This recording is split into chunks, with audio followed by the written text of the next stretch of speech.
Hello दोस्तों, स्वागत है आपका हमारे YouTube channel mission likes review के 2025 पर। तो दोस्तों, जैसा कि आपको प्रवक्ता के अंतर्गत हिंदी की लगातार क्लासें यहाँ पे हमारे द्वारा देखने को मिलती हैं, साथ ही जो भी एलटी के नए एस्पिरेंट हैं वो भी हमारी क्लासें लगातार ले रहे हैं।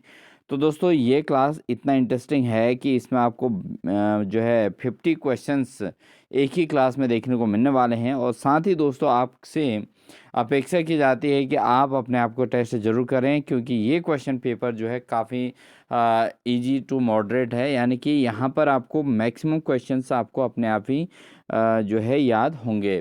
तो आप कितना स्कोर कर पा रहे हैं, ज़रूर इसको ट्राई कीजिएगा। और स्टार्टिंग से जैसे आप इस क्लास को देख रहे हैं, तो स्टार्टिंग से अपना स्कोरिंग करना स्टार्ट कीजिएगा और अपने आप को इवेल्यूट कीजिएगा, क्योंकि यहाँ पर हमने सेकंड पेपर का जो लास्ट वाला सेक्शन है, यूनिट है, वो वाले सेक्शन को हमने ज़्यादा कवर किया है। ठीक है, तो इस चीज़ को आप ध्यान दें। इसमें हमने शब्द समूह वगैरह से संबंधित जो भी चीज़ें हैं, इन चीज़ों को हमने इसमें इम्पोर्टेंस दिया है। ठीक है, दीर्घ स्वर, प्लुत स्वर, वर्णमाला से रिलेट, ठीक है, ये वाली चीज़ों शब्दकोश से संबंधित इन चीज़ों को हमने इसमें ज़्यादा इम्पोर्टेंस दिया है। तो आप ज़रूर बेसिकली आप इसमें कम से कम आपके 50 में से 45 क्वेश्चंस या 48 क्वेश्चंस आपके एनी हाउ सही होनी चाहिए, या आप उसे 50/50 भी कवर कर सकते हैं। तो इससे पहले दोस्तों, आपसे रिक्वेस्ट है, अगर आप चैनल पर नए हैं तो चैनल को सब्सक्राइब जरूर कर लें, क्योंकि हम ऐसी इंटरेस्टिंग क्लासेज आपको लगातार प्रोवाइड कराते रहेंगे। ठीक है, तो साथ ही अपने ग्रुप्स में शेयर भी जरूर कीजिएगा। तो बिना देरी किए हुए स्टार्ट करते हैं आज की क्लास को। तो क्लास हमारी रहेगी, पहला क्वेश्चन है दोस्तों, लिपि चिन्हों के क्रमबद्ध समूह को क्या कहते हैं। तो आसान प्रश्न है, सीधे सीधे हम इनको ट्राई करेंगे फटाफट। और अगर आपको क्वेश्चंस को समझ में ना आ रहा तो आप पॉज करके उसको आराम से पढ़ लीजिएगा। ठीक है, तो लिपि चिन्हों के क्रमबद्ध समूह को क्या कहते हैं। वर्ण समूह, वर्णमाला, अक्षर या वर्ण। तो इसका जो सही आंसर होगा दोस्तों, वो होगा वर्णमाला। ठीक है, ये हमारा क्विज क्वेश्चन के तौर पर आप ले सकते हैं, इसको बोलते हैं दोस्तों वर्णमाला। ठीक है, अगला है, हिंदी भाषा में ह्रस्व स्वरों की संख्या कितनी होती है। तो हिंदी भाषा में ह्रस्व जो स्वर होते हैं उनकी संख्या कितनी होती है ह्रस्व स्वर की, 2, 7, 11 या 4। तो दोस्तों, जो हिंदी वर्णमाला में ह्रस्व स्वरों की संख्या कितनी होती है, ये होती है 4 होती है। ठीक है, अगला क्वेश्चन है, कौन सी दो मात्राएं हैं जिनका प्रयोग तो किया जाता है किंतु उनका समावेश स्वर में नहीं किया जाता है। तो ऐसी कौन सी दो मात्राएं हैं जिनका प्रयोग तो किया जाता है लेकिन जो स्वर में है उनका समावेश नहीं किया जाता है। ऑप्शन है अंग अंग या री उ, अंग अहो या आ ई। तो दोस्तों, इसका जो सही आंसर है वो है अंग अहो। ठीक है, बढ़ते हैं अगले प्रश्न में। अगला क्वेश्चन है, किस स्वर के उच्चारण में दीर्घ स्वर से भी अधिक समय लगता है। तो कौन से स्वर के उच्चारण में दीर्घ स्वर से अधिक समय लगता है, वो होता है दोस्तों, वो होता है प्लुत स्वर। कौन सा स्वर, प्लुत स्वर। प्लुत स्वर में जो है दीर्घ स्वर से अधिक समय लगता है। अगला क्वेश्चन है, वर्णमाला में स्पर्श व्यंजनों की संख्या कितनी है। तो वर्णमाला में स्पर्श व्यंजनों की संख्या कितनी है, 30, 20, 25 या 35। तो वर्णमाला में जो स्पर्श व्यंजन है दोस्तों, उनकी संख्या टोटल कितनी है, 25। ठीक है, अगला है, स्वर ए आई का उच्चारण स्थान कौन सा है। तो ए आई का उच्चारण स्थान कौन सा है, कंठ, तालव्य या दंतोष्ठ या ओष्ठ या कंठोष्ठ। तो ए आई का जो उच्चारण स्थान है दोस्तों, वो है आपका कौन सा, कंठ तालव्य। कंठ तालव्य जो है ए आई का उच्चारण स्थान है। अगला प्रश्न है, हिंदी शब्दकोश में क के बाद कौन सा व्यंजन दिखाई देता है। तो शब्दकोश में क के बाद कौन सा व्यंजन दिखाई देता है, ख या क्ष या चौ या ज्यों। तो इसमें जो है, जो क के बाद कौन सा व्यंजन दिखाई देता है, वो होता है क्ष। तो दोस्तों, यहाँ पर एक बात स्पष्ट कर देते हैं, अब आपको समझ में आ रहा होगा कि क के बाद ख आना चाहिए, बट ऐसा नहीं है।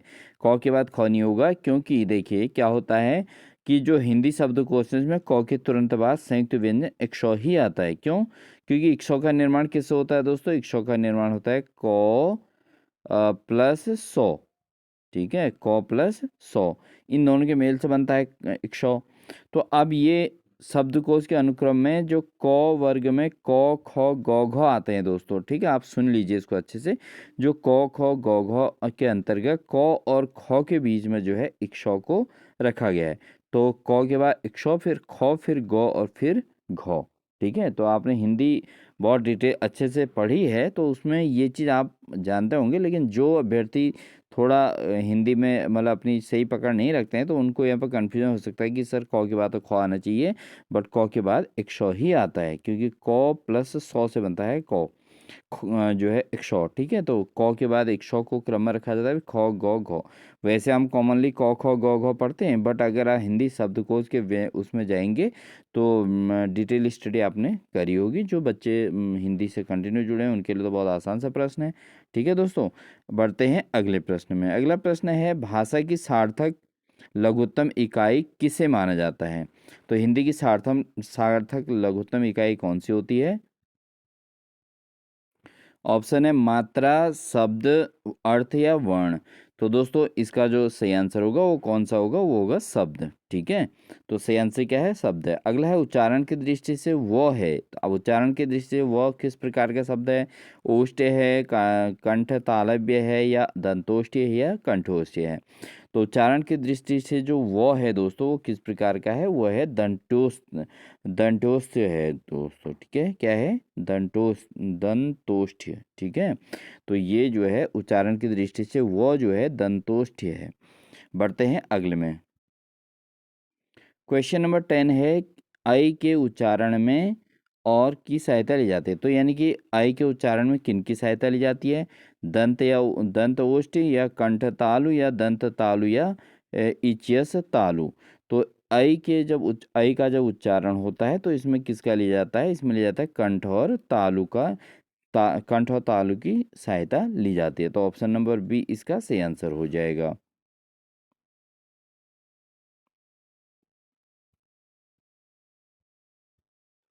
अगला क्वेश्चन है दोस्तों, वर्णमाला का कौन सा अक्षर पुल्लिंग नहीं है? तो इनमें से कौन सा अक्षर पुल्लिंग नहीं है? ऑप्शन है अ प, ये पुल्लिंग है। चौ टौ भी पुल्लिंग है।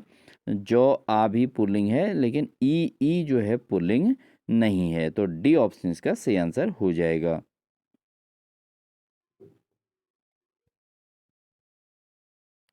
अगला प्रश्न है, जिन वर्णों का उच्चारण स्वतंत्र होता है उन्हें क्या कहते हैं? व्यंजन, व्याकरण, बोली, या स्वर?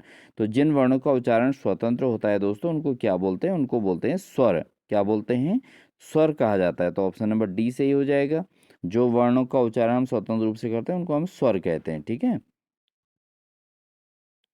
अगला है, दंत्योष्ठ ध्वनि कौन सी है? तो दंत्योष्ठ ध्वनि कौन सी है? इसमें य, वो, रो, या फो? तो अभी अभी आपने पढ़ा है कि दंतोष्ठ ध्वनि कौन सी है? तो दंतोष्ठ ध्वनि के तौर पर जाना जाता है वो को। किसको जाना जाता है?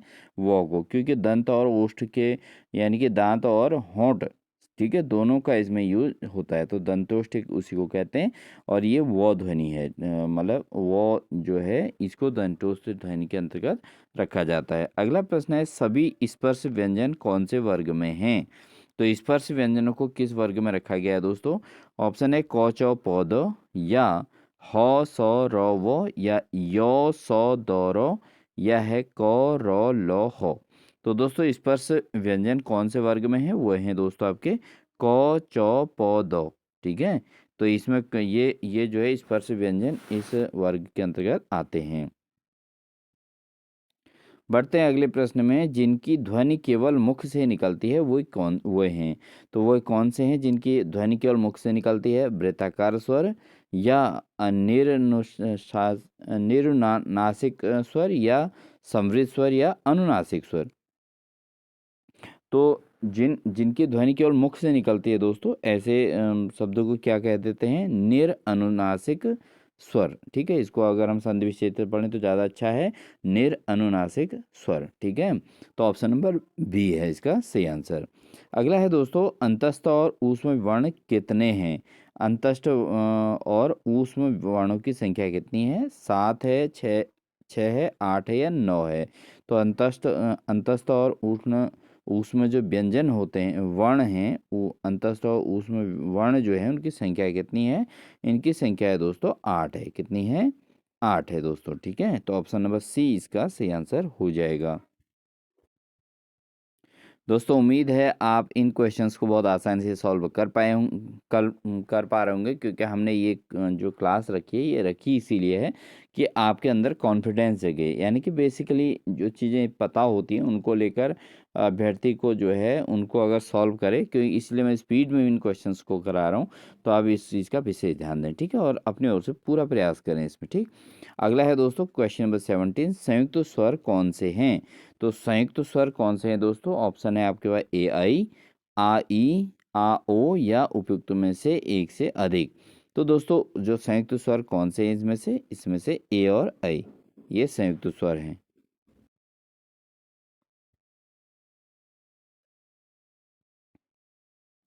अगला क्वेश्चन है ह्रस्व, दीर्घ और प्लुत किसके प्रकार हैं?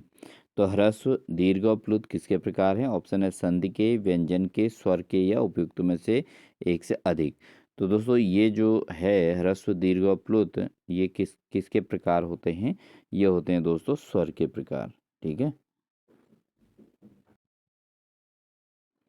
अगला क्वेश्चन है निम्न में से कौन सा तालव्य वर्ण नहीं है? तो तालव्य वर्ण कौन सा नहीं है? क ख, चौ छ, जौ झ, चौ सौ। तो कौन सा वर्ण तालव्य नहीं है? तो इसका जो सही आंसर होगा दोस्तों वो है ए, यानी कि क और ख जो है ये तालव्य वर्ण नहीं है, ठीक है। अगला है भाषा की सबसे छोटी इकाई क्या है? तो पदबंध, शब्द, वर्ण या पद। तो भाषा की सबसे छोटी इकाई क्या है? तो भाषा की जो सबसे छोटी इकाई होती है वो वर्ण होती है। क्या होती है? वर्ण होती है। तो ये जो है ऑप्शन नंबर सी इसका सही आंसर हो जाएगा। इसमें दोस्तों जो क ख हैं ये कंठ कहलाते हैं, कंठ वर्ण कहलाते हैं। इस चीज़ को आपको पता होना चाहिए, ठीक है। क्वेश्चन नंबर 19 में क ख को कंठ कहते हैं, बाकी तो चौ छ जौ झ ये तालव्य होते हैं और सौ भी तालव्य के अंतर्गत आता है, आपको पता है।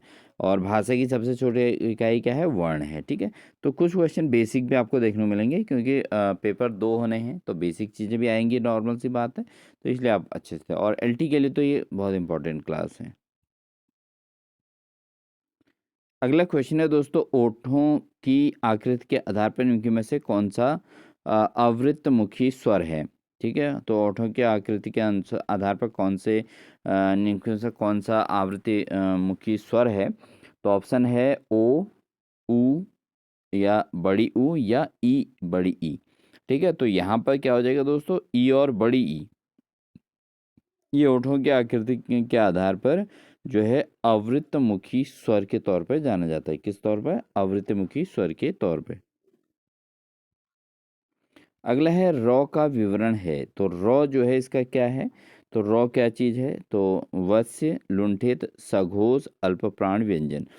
तो दोस्तों ये जो रॉ है इसका तो हम सीधे सीधे इसका सही आंसर की ओर ही जाएंगे, क्योंकि इसमें इन्होंने वर्ड से दिया है, संघर्षी दे रखा है, अघोष दिया है, अल्पप्राण दिया है, वर्ड से स्पर्श सघोष महाप्राण दिया है, वर्ड से पार्श्विक सघोष महाप्राण। तो इसका जो सही आंसर है दोस्तों वो ए है, क्योंकि वर्ड से लुंठित, सघोष और अल्पप्राण व्यंजन के तौर पर रॉ का विवरण जाना जाता है। तो रॉ का जो है इन चारों नामों से भी जाना जा सकता है।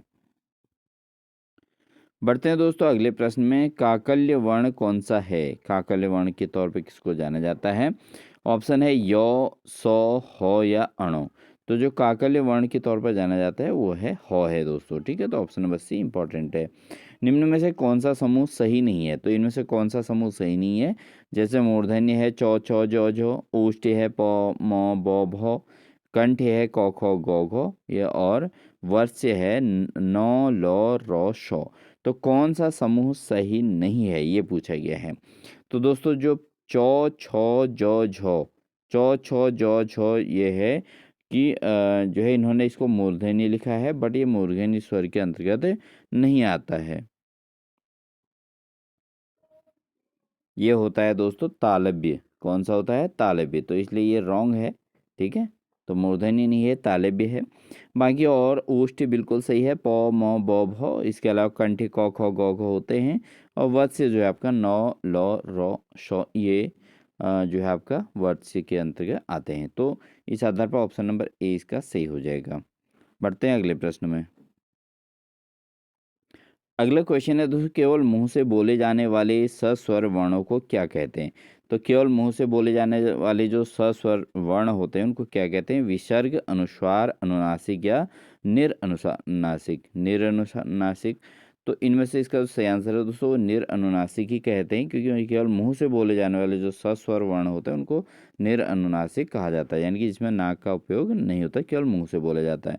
दोस्तों आई होप आपको ये क्लास अच्छी लग रही होगी, क्योंकि बहुत आसान पे कभी कभी ऐसे क्वेश्चन को भी आपको जो है एंजॉयमेंट के तौर पर सॉल्व करना चाहिए और आपने इसको पूरे के पूरे सही से करने का प्रयास करना चाहिए। अगर किसी क्वेश्चन में कोई डाउट हो तो आप कमेंट सेक्शन में लिख लीजिएगा दोस्तों, हम उसको आपका रिस्पॉन्स ज़रूर देंगे, ठीक है। और जो अभ्यर्थी चैनल पर नहीं है तो चैनल को सब्सक्राइब तो कर ही लिए होंगे दोस्तों, और वीडियो अच्छी लगी तो लाइक भी आप कर ही देंगे। अगला प्रश्न है संयुक्ताक्षर व्यंजन निम्न में से कौन से हैं? तो कौन से व्यंजन संयुक्ताक्षर व्यंजन हैं? सौ शौ शौ ह शौ हो या अक्षत रो ज्ञो श्रो प फ ब भ या च र ल वो। तो संयुक्ताक्षर व्यंजन कौन से हैं इनमें से ये बताना है। तो वो हैं दोस्तों संयुक्ताक्षर व्यंजन, इनको कहा जाता है अक्षत रो ज्ञो और श्रो। और ये पेपर बहुत बार पूछा जाता है पेपर में दोस्तों, ठीक है ना, कॉम्पिटिटिव एग्जाम में भी, ग्रुप सी में भी और अदर में भी आपने देखा होगा, तो बार बार ये पूछा जाता है, तो इम्पोर्टेंट प्रश्न है। अगला है जिन ध्वनियों की गणना न स्वर में की जाती है न ही व्यंजन में उसे की जाती है तो उसे क्या कहते हैं? तो जिनकी गणना न तो स्वर में होती है और जिन न ही व्यंजन में होती है, तो उनको क्या कहते हैं दोस्तों? ऑप्शन है अयोगवाह, अंतस्थ, ऊष्म या आगत। तो जो न तो स्वर है न ही व्यंजन है, तो उनको हम क्या कह देते हैं दोस्तों? उनको कह देते हैं अयोगवाह शब्द। क्या कहते हैं? अयोगवाह शब्द उनको कहा जाता है। अगला क्वेश्चन है स्वर तंत्रियों के आधार पर व्यंजनों को कितने वर्गों में बांटा गया है? तो स्वर तंत्रियों के आधार पर व्यंजनों को कितने वर्गों में बांटा गया है? 1, 4, 3 या 2। तो स्वर तंत्रियों के आधार पर जो बांटा गया है दोस्तों, कितने भागों में बांटा गया है? 2 भागों में बांटा गया है। तो ऑप्शन नंबर डी इसका सही आंसर है, ठीक है। अगला प्रश्न है स्वरों का उच्चारण। तो स्वरों का उच्चारण कैसे होता है? अनुनासिक की सहायता से होता है या बिना किसी की सहायता से होता है या व्यंजनों की सहायता से होता है या अनुस्वार के की सहायता से होता है? तो जो स्वरों का उच्चारण होता है दोस्तों किसके आधार पर होता है? वो बिना किसी की सहायता के होता है। तो स्वर बिल्कुल स्वतंत्र होते हैं। अगला प्रश्न है निम्न में से कौन सा वर्ण स्त्रीलिंग नहीं है? तो कौन सा स्त्रीलिंग नहीं है बताना है। ई, बड़ी ई, री या ऊ। तो कौन सा स्त्रीलिंग नहीं है ये बताना है। तो ये ऊ जो है स्त्रीलिंग नहीं है दोस्तों। लुंठी तो ध्वनि है, बहुत आसान सा प्रश्न है। अंगों घो डो या सॉरी अणो घो और अंगों या रो, ठीक है। तो लुंठित ध्वनि कौन सी है ये बताना है। तो लुंठित ध्वनि दोस्तों सॉरी रो कहलाती है लुंठित ध्वनि, ठीक है। तो ऑप्शन नंबर डी इसका सही है। मैक्सिमम बच्चों को तो ऑलरेडी आता ही होगा। अगला क्वेश्चन है ओष्ठ स्पर्श व्यंजन अल्प प्राण और अघोष वर्ण कौन सा है? तो इसमें से बताना है कि ओष्ठ हो गया, स्पर्श व्यंजन हो गया, अल्प प्राण, अघोष वर्ण कौन सा है? प, दो, घ या फ। तो इनमें से कौन सा सही होगा दोस्तों? इनमें से प जो है बिल्कुल सही है। ये 4 जगहों पर काउंट किया जाता है दोस्तों। इंपॉर्टेंट प्रश्न है। अगला लेते हैं।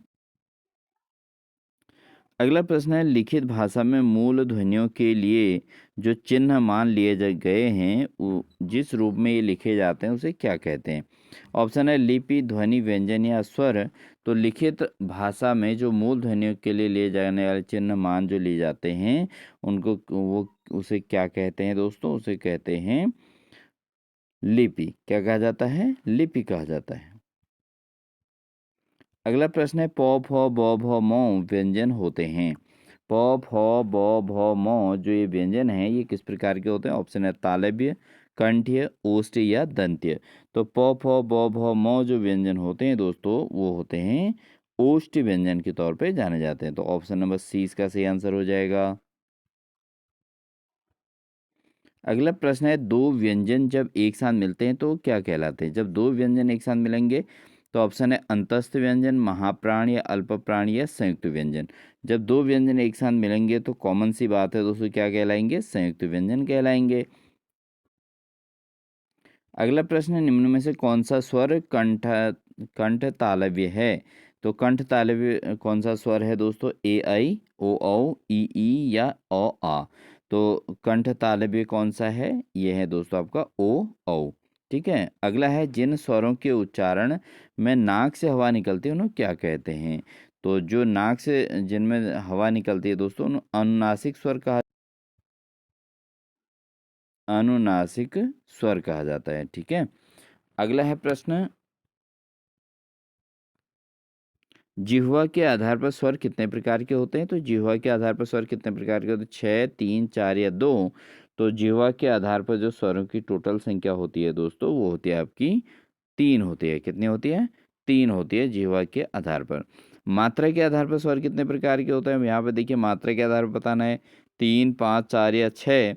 तो मात्रा के आधार पर टोटल कितने होते हैं? टोटल 3 होते हैं। जिह्वा के आधार पर कितने होते हैं? जिह्वा के आधार पर भी कितने होते हैं? वो भी 3 होते हैं। मात्रा के आधार पर भी कितने होते हैं? 3 होते हैं दोस्तों। ठीक है। अगला है, एक से अधिक वर्णों के मेल को क्या कहते हैं? एक से अधिक वर्ण अगर हो जाए तो उसके मेल को क्या कहते हैं? इनको कहा जाता है दोस्तों, क्या कहा जाएगा? अक्षर कहा जाएगा। ठीक है। तो अक्षर हो गया इसका सही आंसर। अगला है, ई चौ छौ जौ झौ यों किसका उच्चारण आदि का उच्चारण किससे होता है? तो इनका जो उच्चारण होता है किससे होता है? ओष्ठ से, कंठ से, तालव्य से या मूर्धन्य से। तो दोस्तों जो इनका उच्चारण होता है वो होता है तालव्य से। किससे होता है? तालव्य से इनका उच्चारण होता है। तो ऑप्शन नंबर सी इसका सही आंसर हो जाएगा। अगला प्रश्न है, निम्न में दीर्घ स्वर है, अब इनमें से दीर्घ स्वर कौन सा है? ऑप्शन है आई, ए, आई हो गया, ई हो गया, ए या हो गया, ई हो गया, बड़ी ई हो गया। तो दीर्घ स्वर कौन सा है इनमें से? दीर्घ स्वर है दोस्तों बड़ी ई, ये दीर्घ स्वर है। निम्नलिखित में से कौन सा वर्ण दंत्य नहीं है? तो कौन सा वर्ण दंत्य नहीं है? लौ, चौ, दो या तो। तो कौन सा वर्ण दंत्य नहीं है दोस्तों? वो है बी, यानी कि चौ इसमें से दंत्य नहीं है। ठीक है। आपका जो है लो, दो और तो, ये तीनों के तीनों किस में आते हैं? ये दंत्य वर्ण हैं, जबकि चौ जो है दंत्य वर्ण नहीं है। इसको हम चौ वाले को हम 3 बार सॉरी इससे पहले 2 बार कर चुके हैं। आप कमेंट सेक्शन में जो बताइए कि ये जो है दंत्य नहीं है तो ये क्या है? अगला प्रश्न है, हिंदी स्वरों का वर्गीकरण जब जीभ के भाग के आधार पर किया जाता है तो निम्नलिखित में से कौन सा भेद इसके अंतर्गत नहीं आएगा? तो ऑप्शन है पश्च स्वर, विवृत स्वर, मध्य स्वर या अग्र स्वर। तो हिंदी स्वरों का वर्गीकरण जब जीभ के भाग के आधार पर किया जाता है तो कौन सा भेद इसके अंतर्गत नहीं आएगा? तो वह है दोस्तों विवृत स्वर। ठीक है। तो स्वरों का वर्गीकरण जो जीभ के भाग के आधार पर होगा तो उसमें जो है विपरीत स्वर इसके अंतर्गत नहीं आते हैं। पश्च भी आते हैं, मध्य भी आते हैं और अग्र भी आते हैं, क्योंकि जीभ के 3 भागों का उपयोग होता है, पश्च और मध्य और अग्र। ठीक है। अगला प्रश्न है, निम्नलिखित में से कौन सा संयुक्त स्वर नहीं है? तो कौन सा स्वर संयुक्त नहीं है? जैसे ओ है, ए है, आई है, ऊ है। तो कौन सा संयुक्त स्वर नहीं है? तो वो है दोस्तों डी, यानी कि ऊ जो है, बड़ी ऊ जो है, ये संयुक्त स्वर नहीं है। अगला प्रश्न है, ध्वनि मध्य या केंद्रीय स्वर कहते हैं। मध्य या केंद्रीय स्वर किसे कहते हैं? ओ, बड़ी ई, छोटा ऊ या छोटी ई। तो मध्य या केंद्रीय स्वर किसे कहते हैं? तो ये है दोस्तों आपका ओ। ओ जो है मध्य या केंद्रीय स्वर कहलाता है। ठीक है। अगला प्रश्न है, निम्न में कंठ वर्ण है, अब इनमें से कौन सा वर्ण कंठ है? अ ह विसर्ग या ई यो शो या री शो लो या री ए वो। तो कौन सा जो है कंठ वर्ण है? तो दोस्तों जो इसमें कंठ वर्ण है वो है आपका अ हो, यानी कि जो विसर्ग के तौर पर होता है। अगला है, कौन सी ध्वनि महाप्राण नहीं है? तो इनमें से महाप्राण ध्वनि कौन सी नहीं है पूछा गया है। तो घ है और जौ है, झौ और खौ। तो इसमें महाप्राण नहीं है पूछा गया है। तो इनमें से जो महाप्राण नहीं है दोस्तों वो जौ है, जौ अल्प प्राण है। बाकी आपका घ, झौ और खौ ये तीनों के तीनों महाप्राण ध्वनियाँ होती हैं। क्वेश्चन नंबर 49 है दोस्तों, भाषा विज्ञान की दृष्टि से ऊ किस प्रकार का स्वर है? तो दोस्तों भाषा विज्ञान के आधार पर जो ऊ है ना, वो किस प्रकार का है? पश्च स्वर, अग्र विवृत स्वर, पश्च विवृत स्वर या अग्र संवृत स्वर। तो ये जो है दोस्तों पश्च स्वर के तौर पे जाना जाएगा। ठीक है। और लेते हैं आज की क्लास का लास्ट क्वेश्चन। आई होप आपने क्लास एंजॉय की होगी। क्वेश्चन नंबर 50 है दोस्तों, हिंदी वर्णमाला में व्यंजनों की संख्या कितनी है? तो हिंदी वर्णमाला के अंतर्गत जो व्यंजनों की संख्या है 36, 32, 33 या 34। तो हिंदी वर्णमाला में जो व्यंजनों की संख्या है ना दोस्तों, कितनी है, इसको आप कमेंट सेक्शन में जरूर बताएंगे। चलो कमेंट सेक्शन में क्या ही बताना है, मैं ही इसको बता देता हूँ दोस्तों। तो इसका जो है 33 टोटल व्यंजनों की संख्या है। और आई होप आपने इस क्लास को एंजॉय किया होगा, क्योंकि ये क्लास ऑलरेडी इंजॉयबल थी दोस्तों। क्योंकि जो भी कैंडिडेट से हिंदी पढ़ते आए हैं बेसिकली, उनके लिए तो ये क्वेश्चन बहुत ही आसान थे। आप ये 50 में से ऑल ओवर 50 तो कवर कर ही लिए होंगे। अगर आपने 48 भी कवर किए तो इट मीन्स आप जो है एक स्ट्रॉन्ग हिंदी रखते हैं अपने माइंड में, ठीक है। तो आई होप आपको अच्छा लगा होगा। अच्छा लगे तो वीडियो को सबसे पहले वीडियो में लाइक का बटन दबा दीजिएगा दोस्तों। साथ ही चैनल पर नए हैं तो चैनल को सब्सक्राइब कर लीजिएगा, बेल आइकन दबाकर ऑल नोटिफिकेशन ऑन कर लीजिएगा। और साथ ही जिन अभ्यर्थियों ने हमारे मेंबरशिप ज्वाइन नहीं की है, वो ज्वाइन सेक्शन में जाके एक स्मॉल सी मेंबरशिप जरूर ज्वाइन कर लीजिएगा दोस्तों, जिससे हमें भी मोटिवेशन मिलता रहेगा और आपके लिए हम बेहतर से बेहतर कंटेंट लाने का एफर्ट करेंगे। और साथ ही आपके लिए एक बेहतर प्रिपरेशन का पूरा जो है यहाँ पर हेल्प करने का प्रयास कर सकते हैं दोस्तों, ठीक है। तो मिलते हैं आपको नेक्स्ट क्लास के साथ। इस क्लास को एंजॉय करने के लिए आपका बहुत बहुत धन्यवाद। और जहाँ पर अगर कहीं पे कोई डाउट हो कमेंट सेक्शन में ज़रूर दे दीजिएगा दोस्तों, उसका रिप्लाई आपको ज़रूर मिलेगा। और कैसी लगी क्लास ज़रूर कमेंट सेक्शन में आप देंगे, इस चीज़ की उम्मीद है दोस्तों। मिलते हैं नेक्स्ट क्लास के साथ, तब तक के लिए दोस्तों wish you all the best.